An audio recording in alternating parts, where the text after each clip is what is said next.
Vamos a hablar a esta hora del día con el doctor José Urquizo Olaechea, especialista en Derecho Penal y Procesal Penal, profesor de jueces y fiscales, digamos las cosas bien claro.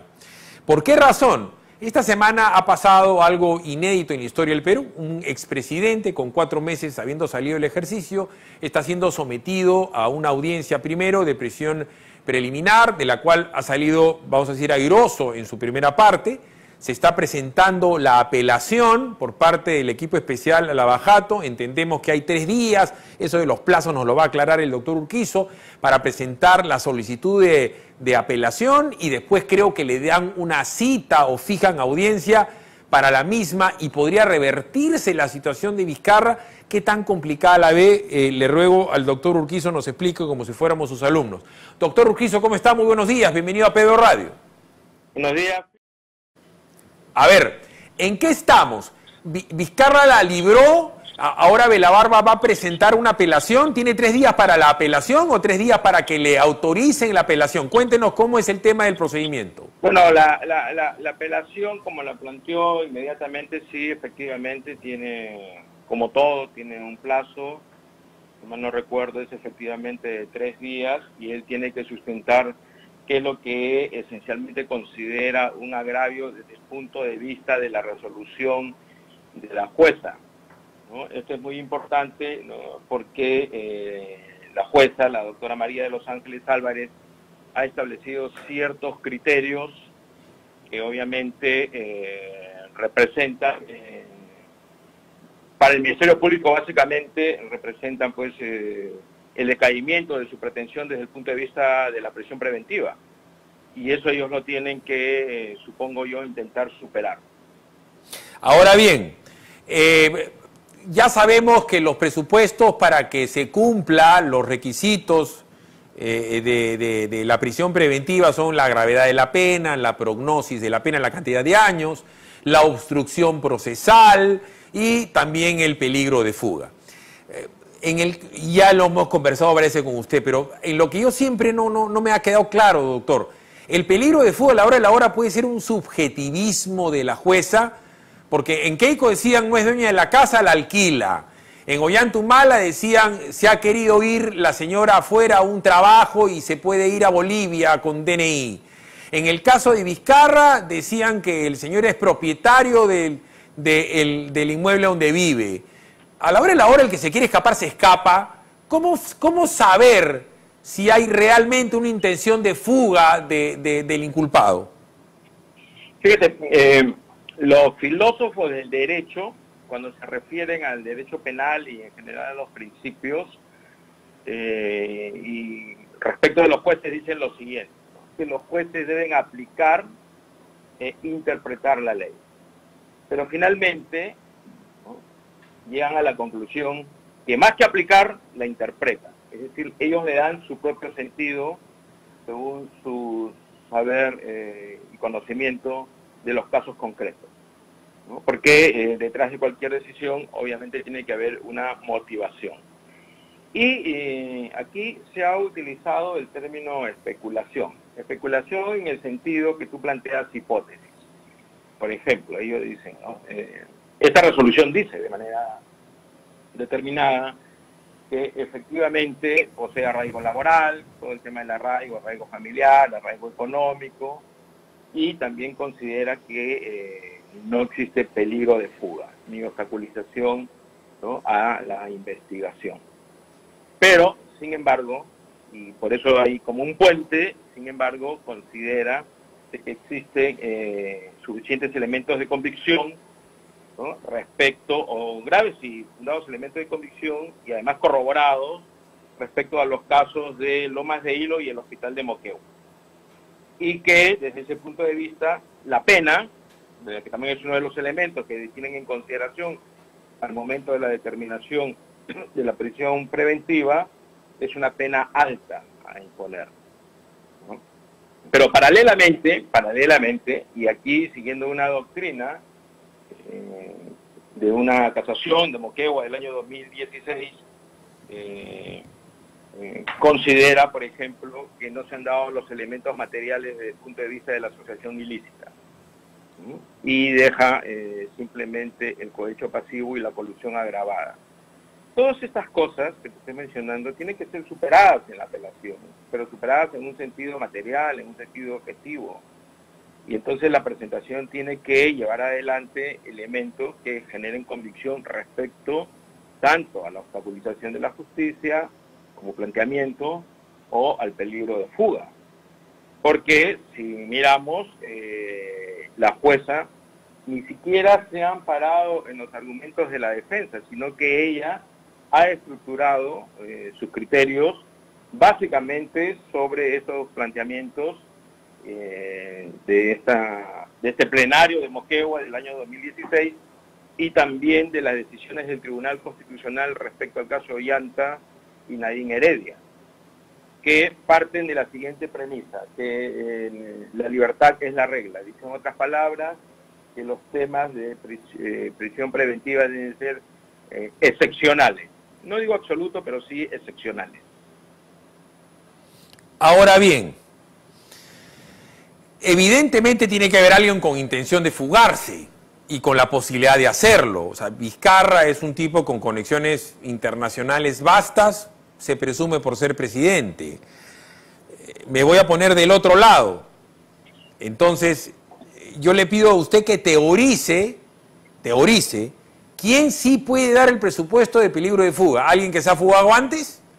¿Alguien que vamos a, por decir, voy a poner el caso más extremo del mundo, el Chapo Guzmán, ¿no? Que se ha querido fugar varias veces, punto uno. Una persona que tiene familiares en el extranjero, propiedades en el extranjero. De repente le estoy pidiendo la prueba del diablo, no sé si me estoy dejando entender.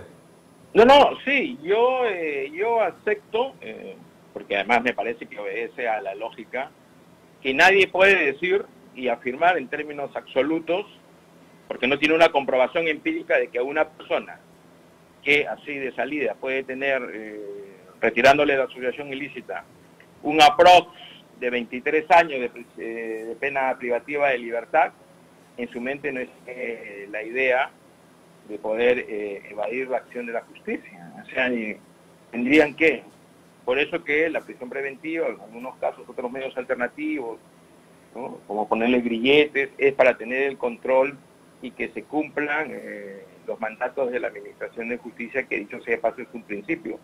Por eso que hay fuertes componentes que usted podría decir, bueno, es una presunción de que no se va a ir. O también podría decir, es una especulación decir que no se va a ir, porque nadie asegura que se vaya a ir. Eso es cierto, ¿no? Desde el punto de vista de la facticidad, es decir, de los hechos. Y han ocurrido. Nosotros tenemos, por ejemplo, situaciones donde han evadido la acción de la justicia. Y entonces eso es un punto que creo que tendría que profundizar y desarrollar el Ministerio Público, incluso en este caso concreto señalar pues si existen posibilidades, probabilidades que deba tener en cuenta el juzgador. Yo le pongo dos ejemplos que se me vienen a la cabeza y usted debe conocer más, ¿no? ¿Se acuerda del tema de Inostroza Pariachi? O sea, Inostroza Pariachi, doctor Urquizo, comenzó a salir en televisión todos los días, pero salía horas de horas, 10 horas, 20 horas al día, salía su cara en televisión. Se hizo el peruano más conocido de una manera poco, vamos a decir, agradable. Y el señor era propietario de su casa, era un juez, estamos hablando de un juez supremo, ¿no? Con sueldo, con esposa, con hijos, no sé si hija menor de edad, pero familia completita, arraigo absoluto. Y el señor se fue caminando, doctor, frente a la cara de todo el Perú y frente a la Policía de Migraciones. Ahí tiene un caso, y usted lo recordará. El otro caso es la señora, la hermana de Lunarejo, ¿recuerda? Le estaban dictando sentencia hace 2 años, o año y medio, a la señora, no sé, se me va el nombre, la hermana de Lunarejo, y la señora, en plena lectura de la sentencia, medio que la vio complicada. Por favor, les ruego a las chicas que me ayuden con el nombre de la señora, y se fue al baño y nunca más apareció. ¿Y eso pasaba en el Perú o no? Bueno, esos son pues puntos de referencia que ya podríamos decir históricos, que también pueden orientar una percepción que puedan tener el juzgador, ¿no? Por eso yo me afirmo en que estos componentes obviamente tienen que tener algún tipo de fortaleza interna y de carácter vinculante. Claro. Porque cuando tú hablas de penas altas, una pena alta por encima de los 20 años, pues ya prácticamente tu vida está deshecha. Claro, es una pena de muerte, pues vamos a decir. Claro, y entonces nadie puede decir que una persona no esté buscando un medio para evadirse. No, fíjese el caso, y Lupe Ceballos era la persona. Si te van a meter a la cárcel, tú tienes 60 y tantos años, y te van a meter 25, te las picas. Miren, y pongámonos casos similares al de este señor expresidente Vizcarra desde el punto de vista político, ¿no? Y mediático también. ¿La gente aplaudía la carcelería de García o no? Se había montado un show mediático con microondas de Canal N, no sabíamos cómo ellos sabían qué iba a pasar. El presidente de la República estaba en Consejo de Ministros, había puesto un televisor para ver la detención de García, y el Perú aplaudía que metan a la cárcel a García vejándolo con un chaleco de detenido. Miren lo que le pasó a Keiko. O sea, miren, a Keiko también lo humillaron frente a todo el mundo. Castañeda Locio. Castañeda Locio no solamente tenía arraigo, sino tiene una enfermedad terminal por todo el mundo conocida. En el caso de Yantumali Nadín. El caso de Kuczynski. Kuczynski iba a ir a la cárcel y se descompensó para no ir. Entonces, le pregunto ahora, ¿podrían variar, una vez escuchada la apelación de Bela Barba, a una prisión domiciliaria? O sea, ya sé que lo puede meter preso, pero si no, ¿podría ser una prisión domiciliaria? Bueno, sí, los juzgadores están en esa posibilidad. Los juzgadores van a revisar todo lo que existe en el expediente, van a utilizar diversos criterios, ¿no? Porque no te olvides que la relación que establece la ley es copulativa, es decir, se tienen que dar los 3 elementos. Y ha considerado la jueza en este caso que no se dan 2 de ellos, y que sí solamente subyace los graves y fundados elementos de convicción. Esto quiere decir que ella se orienta porque la conducta antijurídica ha sido efectivamente realizada, que tiene soporte, y que esos soportes han sido, soporte me refiero pues en esos a los colaboradores eficaces, y que esos colaboradores eficaces han corroborado sus versiones, ¿no? Eso sí, ella no lo deja de lado, lo dice de forma expresa, pero considera, dice, bueno, si este señor tiene arraigo, no considera que especulativamente, dice, vaya a jugar de la acción de la justicia. En consecuencia, yo le voy a dar, o voy a aplicar unas medidas muy puntuales, el pago de 100.000 soles, no salir del domicilio, y cosas de esa naturaleza que tienen también un carácter restrictivo, pero de menor entidad. Ya. Ahora bien, doctor, en el caso de los hechos imputados por estas coimas tan duras, que es algo tan complicado, a eso Vizcarra afronta la sumatoria de penas, es decir, cuando se habla de 30 años para Keiko Fujimori, de 25 años, excede el límite de la pena, porque por lo que se le está jugando a Vizcarra, pasan los 35 años. La pena máxima en el Perú es 35 años, o sea, esa es la gravedad de la prognosis, como le dicen ustedes, de esa sumatoria de penas. Vizcarra no tendría beneficio penitenciario por ser un delincuente que es funcionario público electo, ¿correcto? A ver, los delitos de los funcionarios públicos se denominan delitos de deber. Y los delitos que le han atribuido, por ejemplo, la colusión agravada, del segundo párrafo del artículo 384, ¿no? Pues tiene una pena bastante alta, ¿no? Pues llega hasta los 15 años, por decirte algo. ¿No? Y mira lo que dice la ley, y es muy específico, y esto es importante. El funcionario servidor público que, interviniendo directo o indirectamente, por razón de su cargo, en las contrataciones y adquisiciones de bienes, obras o servicios, concesiones o cualquier operación a cargo del Estado, mediante concertación con los interesados, defraude patrimonialmente al Estado. Pena Dice la pena inhabilitación, pena privativa de libertad, no menor de 6 ni mayor de 15 años. 15. Ahí nomás, mira, ya con 15 años estás hablando, pues, 15 años es un punto de referencia incluso para lo que los criminólogos llaman prisonización, es decir, que la gente pierde su identidad y ya tiene un nuevo mundo, ¿no? Que es correcto. el mundo de la prisión, ¿no? Y entonces a partir de ahí tú calculas el peso, ¿no? Y las responsabilidades que tendría que asumir en el caso de que sea debidamente acusado y debidamente juzgado. Ya, pero eso se sumaría, por dar un ejemplo, ese es el cohecho, la colusión. No, ese es la colusión agravada, se sumaría al cohecho pasivo impropio que tiene hasta 8 años. Ya, ahí ellos logran fundamentar la asociación ilícita para delinquir, tiene un máximo de 6 años. Si sumas eso, más o menos sale como 29 años.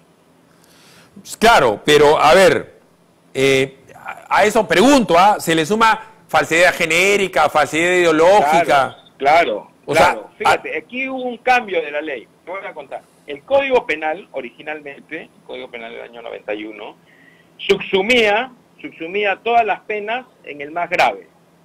Ya. En este caso, el más grave sería la colusión agravada, segundo párrafo del artículo 384 con 15 años. Y en todas las otras conductas quedaban subsumidas entre los 15 años.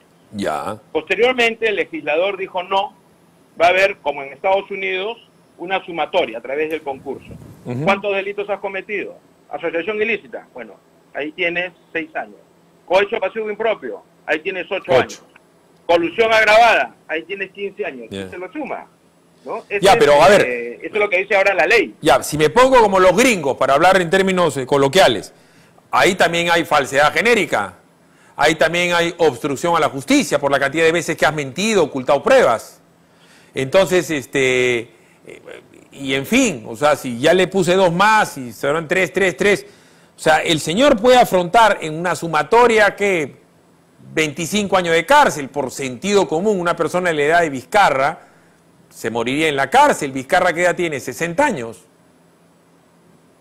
Sí, claro, estamos hablando de penas bastante graves, diría yo. Qué bestia.